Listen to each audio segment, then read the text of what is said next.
Hello everyone, बहुत बहुत बहुत प्यार भरा welcome right to this session on questions and answers. अब ये चैप्टर हमने पढ़ लिया भाई, भोली, बहुत मजा आया है ना। It's a beautiful chapter. भोली की कहानी हमने देखा कैसे वो ट्रांसफॉर्म होती है। सुलेखा एक्चुअली उनका नाम है। Sulekha means a person with beautiful letters, है ना। सु मतलब समथिंग गुड, लेखा जो अच्छा लिखता है। चलिए क्वेश्चंस एंड आंसर्स डिस्कस करते हैं। द फर्स्ट क्वेश्चन, भोली को बहुत सारी एप्रीहेंशंस मतलब डर था, क्या होगा क्या नहीं होगा, एंग्जाइटी सी थी अबाउट गोइंग टू स्कूल। बिल्कुल। What made her feel that she was going to a better place? उसको कैसे लगा कि वो घर से बेहतर जगह पे जा रही है? तो हमने देखा था कि उसके साथ कोई अच्छा बिहेव नहीं करता था, गंदे कपड़े पहनती थी वो, कोई ध्यान नहीं देता था उस पर, नहाना, बाल बनाना, कपड़े गंदे होना, ये सब नॉर्मल था उसके लिए। Nobody cared। लेकिन जब उसको स्कूल जाने लगी, वो उसके फटे पुराने या दूसरों के कपड़े ही मिलते थे उसको, बड़ी बहनों के, तो अब वो कपड़े उसको मिलने मतलब उस दिन पहली बार ऐसा हुआ कि उसको नए कपड़े, क्लीन कपड़े एटलीस्ट मिले, है ना।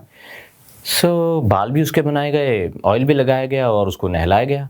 तब उसको लगा कि कम से कम यहाँ रहती हूँ तो ऐसा नहीं होता, मतलब किसी अच्छी जगह पे ही जा रही हूँ। तो वो फर्स्ट इंस्टेंस था जब उसको ऐसा लगा कि ये देखिए वही चीज़ है जो हम बात करें, ये देखिए कि वो अच्छी जगह पर जा रही है, बेटर प्लेस देन हर होम, राइट। नेक्स्ट क्वेश्चन, भोली की टीचर ने कैसे इंपॉर्टेंट पार्ट प्ले किया?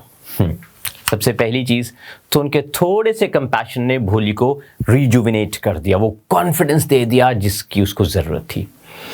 उसके बाद उन्होंने उसको लर्न करना सिखाया, तो लर्निंग की तरफ भोली को वही लेकर गई। और उसके बाद जो भोली ने किया वो उसने क्या किया, उस लर्निंग को उसने जस्टिफाई कर दिया। उस लर्निंग को एक्चुअली ये हमें पता चल गया कि लर्निंग का ये असर होता है, नॉलेज ये कर सकती है।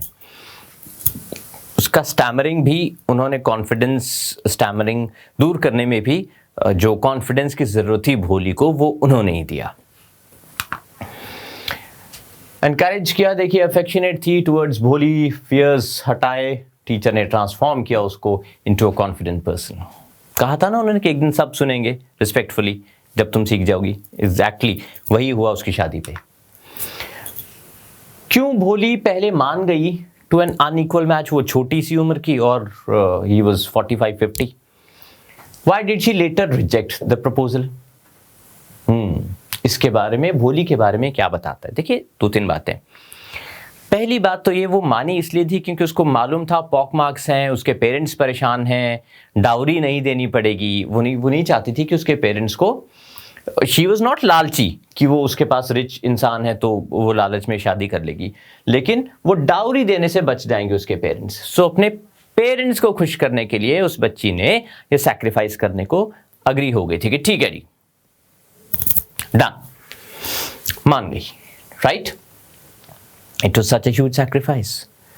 Second part, why did she later reject the marriage? Reject इसलिए किया क्योंकि जब उसने ये देखा कि उसके पापा गिड़गिड़ा रहे हैं और वो जो होने वाला quote and quote so called husband है वो पूरे मजे ले रहा है, तब भोली ने सोचा कि ये नहीं, अपने पापा की इंसल्ट उससे सही नहीं गई। तभी उसने डिसाइड किया कि वो मैरिज नहीं करेगी, अनमैरिड रहेगी, राइट। दहेज का लालची उसको नहीं जमा, विच वॉज फाइन, राइट।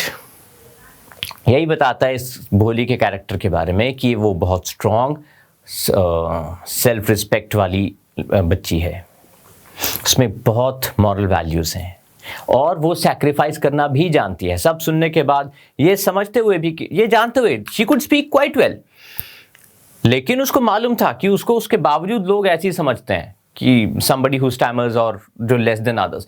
उसने उसकी कोई परवाह नहीं, उसने कहा चलो मानने दो, मेरी शादी भी कर रहे हैं, कहीं अनइक्वल मैच है, हो जाने दो, कोई बात नहीं। बट जब बात उसके पेरेंट्स पर आई तो फिर उसने सही का साथ दिया, राइट। चलिए, उसका असली नाम सुलेखा है, शुरू में बताया गया, एंड में ऑथर उसको सुलेखा कहते हैं। क्यों Sulekha? Now she had a beautiful girl with beautiful letters. वो सुलेखा को जो नाम है उसको एंड में ऑथर ने जस्टिफाई करवा दिया भोली के थ्रू। इसलिए उन्होंने उसको सुलेखा कहा है। ठीक है जी, राइट। ये देखिए, a person with beautiful sense of letters, right. Thank you. I hope questions and answers अच्छे से समझ आ गए हों आपको, राइट। और अगर कोई डाउट है तो फिर हम हैं आपके लिए, आप ज़रूर get in touch with us and you may ask the questions. Thank you, bye bye.